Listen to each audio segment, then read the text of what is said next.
Saya akan coba menerangkan dengan dalam waktu singkat mengenai masalah coronavirus yang sekarang mungkin sedang berjangkit di Indonesia. Sebelum kemana-mana saya akan coba menerangkan mengenai masalah coronavirusnya sendiri. Coronavirus adalah virus RNA dan ini beramplop.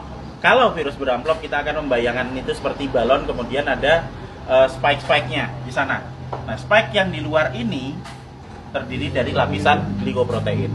Lapisan glikoprotein akan sangat mudah hancur oleh pelarut lemak, deterjen, ataupun desinfektan. Jadi coronavirus meskipun dia punya kemampuan untuk menyebar dengan cepat, dia tetap memiliki kelemahan. Kelemahannya apa? Kelemahannya akan sangat mudah hancur oleh pelarut lemak, oleh deterjen, oleh desinfektan. Sehingga jika kita sering cuci tangan, kita sering ngepel lantai dengan desinfektan atau dengan cairan untuk pel, maka virusnya akan hancur dan tidak akan menulari lagi. Nah, kemudian saya akan cerita gimana caranya coronavirus bisa menulari ke manusia. Coronavirus menular ke manusia itu lewat sentuhan dengan material-material yang sudah terjangkit virus pertama, terus kedua pada saat kita berada di keramaian, kemudian ada orang yang mungkin bersin, kemudian kita kena oleh kontak langsung, maka dia akan langsung bisa menulari kita. Tapi sekali lagi kita jangan terburu panik dulu. Kenapa? Karena coronavirus ini tidak seganas seperti yang dibayangkan atau yang ditampilkan oleh media. Kita akan selalu lihat di situ. Sekarang korban coronavirus seluruh dunia ada sekitar di 80.000 sekian penderita. Tapi dari 80.000 itu nanti yang meninggal itu ada sekitar 2.400 yang selalu hanya akan ada di kisaran angka 2-3%. Silakan nanti dilihat di data statistik mengenai seberapa banyak yang orang yang terkena coronavirus dan seberapa banyak yang meninggal. Yang meninggal selalu ada di kisaran antara 2-3%. Berarti sisanya sebanyak 97% itu selamat. Dengan deskripsi lebih detail, yang sakit 53%, sementara sudah ada yang mulai sembuh itu sebanyak 44%. Nanti kita akan cerita kenapa dia bisa sembuh. Jadi begitu coronavirus masuk ke tubuh manusia, maka dia akan menginfeksi sel saluran pernapasan. Hari pertama akan ada bersin-bersin, wajar karena itu sistem imun non spesifik yang bekerja. Hari kedua akan ada pilek. Hari ketiga dan keempat kemudian nanti akan ada demam. Hari kelima demam akan berlanjut dan jika badan kita fit, maka di hari ketujuh antibodi akan mulai dikeluarkan. Jadi kita akan belajar mengenai sistem imunologi basic di sini.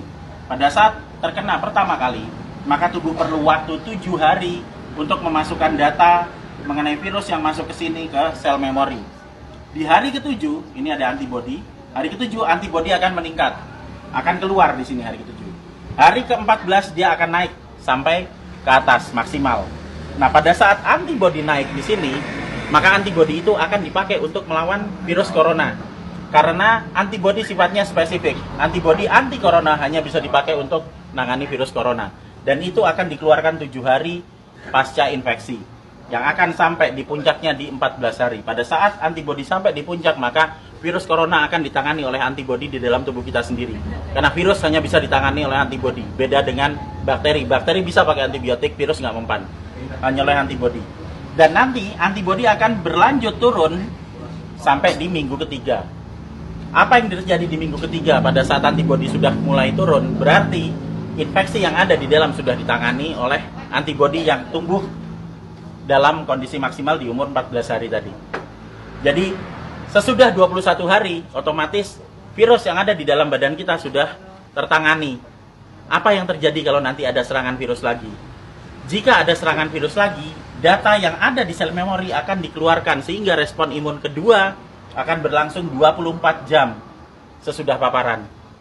Jadi misalnya saya sudah pernah kena corona dan saya bisa bertahan hidup sampai 14 hari, maka saya akan kebal seterusnya. Dan berikutnya jika saya kena virus corona lagi, kita nggak perlu nunggu sampai 7 hari sampai antibodinya keluar.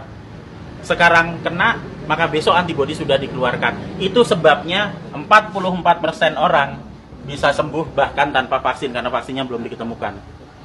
Dan masih ada 53% yang sakit yang akan sembuh ngikuti 44%. Karena pola kematian atau mortalitas tidak pernah bergerak dari 2-3% maksimal. Sehingga tidak perlu khawatir, tidak perlu panik pada saat ada wabah corona. Kita punya prinsip penanganan wabah ada 3. Pertama, kita kurangi paparan virus. Gimana caranya?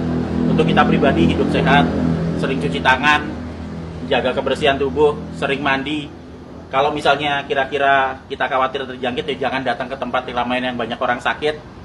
Dan untuk mengurangi paparan virus ke kita. Nah, untuk kitanya sendiri gimana? Kita bisa naikkan antibodi. Gimana caranya? Dengan mengkonsumsi vitamin E atau C, vitamin E plus C setiap hari.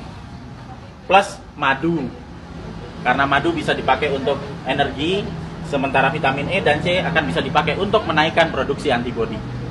Energi dipakai untuk pembentukan antibodi dari kita sendiri. Dan yang terakhir, kalau sakit jangan keluar.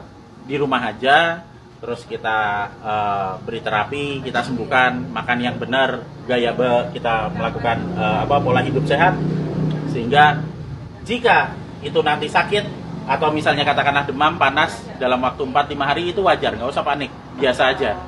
Kita hanya perlu memberikan vitamin E, C, makan yang cukup, istirahat yang cukup, nanti di hari ke-7 antibodi kita keluar. Itu juga berlaku buat yang sakit.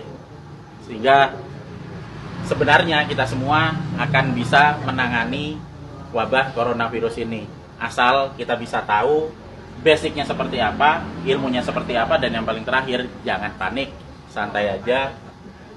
Ayo kita kerja bareng-bareng, kita tangani bersama-sama, dan gak usah panik. Makasih.